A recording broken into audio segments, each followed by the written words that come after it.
Welcome to Courtside, a discussion of Donald Trump and, well, the mess he's in. It's day 70. That's right. A full 10 weeks ago, we had the election. And when we started this journey, I think we knew it would be somewhat cray-cray. I didn't think we thought it would be this cray-cray.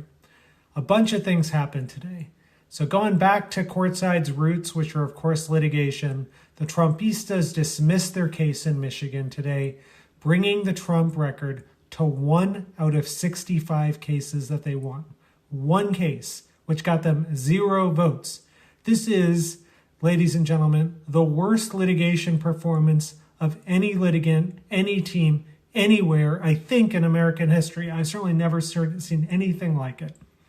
Making matters worse, the leader of Team Kraken, Lynn Wood, had been hoping to advise Trump advisor Carter Page in the Delaware lawsuit. But yesterday, a federal judge revoked his privileges to do so because of his, quote, toxic stew of mendacity, prevarication, and surprising incompetence. I don't know if he was saying that about Trump or Lynn Wood. The judge cited a number of Wood's insane tweets, as well as the events of January 6th. The judge wrote, quote, there is no doubt these tweets and many other things incited these riots. And outside of court, Trump traveled today to Texas to show off his failed wall. It's nice that Donald Trump thinks he can distract us from his incompetence and failures by reminding us that he, a self-described real estate mogul, couldn't even manage to build a wall in 4 years. I'm still waiting for Mexico to pay for it.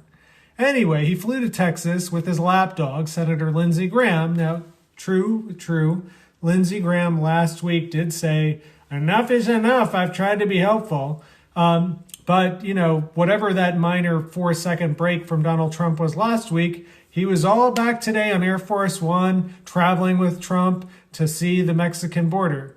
It's like the world's worst reboot of Thelma and Louise. And he gave a crazy speech, Trump, saying that he did nothing wrong. He literally said, they've analyzed my speech and my words and my final paragraph, my final sentence, and everybody to the T thought it was totally appropriate. Okay, so who the F is they and everybody? I mean, he always has this, like, they people say. I never know who those people are. For Trump, I think that's an upgrade. I mean, he literally used to call into New York radio shows in the 1990s saying things like, Donald Trump is hot. Donald Trump has cute girlfriends and stuff like that. It was him, but trying to pretend to be someone else. I mean, this guy at that point was a grown man. He wasn't 13 years old. So anyway, back to Trump's speech. It was crazy. It looks like he's back on the steroids. Why, if he thinks he did nothing wrong, he feels the need to repeatedly defend himself and ad nauseum is not clear.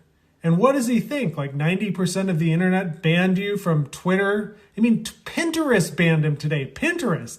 Because why does he think that he got banned? Because he shared too many cat videos or something? Well, I think the answer is, Mr. President, they disagree with you.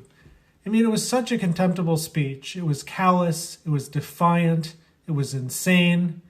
It was, in a word, un-American. And Donald Trump may only have 8 days left in office, but at this rate, he'll likely hand Congress another article of impeachment or two before the inauguration. So that brings me to tonight's main news, which is about impeachment. There's massive momentum. The House is poised to vote tomorrow on whether to impeach Donald Trump. I'll be covering it all day for NBC and MSNBC. So if you want, turn on the TV.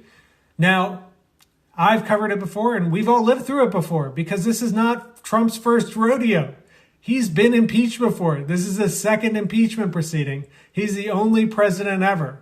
So congratulations, Mr. President. After botching COVID, the economy, the environment, you actually finally did something. And so that gives rise to the question, why is this impeachment night different from all other impeachment nights? Funny you ask. On all other impeachment nights, the president hasn't already been impeached. On all other impeachment nights, it's much more partisan. But here in the House, this time, even Liz Cheney, said this was the most unimaginable conduct of a president ever, and that she was voting to impeach him. And in the Senate, the New York Times reported that Mitch McConnell, yes, Mitch McConnell, is said to be pleased about impeachment because it's going to be easier to purge Trump from the party, and suggesting that Mitch McConnell will vote to convict. Man, if only Mitch McConnell had the chance to do something about Trump earlier. On all other nights, we don't consider impeachment because the president gave aid and comfort to America's enemies and encouraged an attack on the Capitol building itself. I mean, past impeachments, whether it was Clinton or Nixon or Johnson, were about those minor things like abuse of power. But they never really quite had the vision that Donald Trump did to wage war on another coordinate branch of government. And in Trump's speech today, he had the gall to say impeachment would, quote, be very dangerous for the USA, especially at this tender time. Now, nothing says to the American people, I'm harmless, don't impeach me, like threatening more violence if you get impeached. And then on all other nights, here I think I'm just going to go with the original Passover one. We watch the impeachment sitting or reclining. And on this night, we only recline. And that's because we've lived through a long nightmare.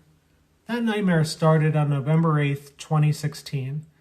And I remember it vividly. My friend Mamoon calling me, one of the most brilliant, but also one of the strongest people I know. And he was in tears. He's a Muslim American. And he had heard the president say, and his children had heard the president say in his campaign, quote, I, Donald J. Trump, am calling for a complete and total shutdown of all Muslim immigration to the United States. And I know so many of you, got calls like that, and many calls. It wasn't just one. And not just on that day or the next day. It was for the next 4 years. I've had dear friends, like a friend of mine, Beth, who's seriously thought of moving her family abroad. And I've had many friends and family question what America is all about. The bottom line is we're exhausted by this lawless criminal thug, and impeachment isn't good enough for him. But tonight we do recline, knowing we have a tough week ahead and that we have to rest up for the antics to come. I'm 100% sure that we will make it, that if we've made it this far, we'll make it through the next 8 days. And we're going to emerge stronger with the start of a reckoning for the lawless mess we've been in, the betrayal of America's promise that we've lived with for 4 years. I'll see you tomorrow.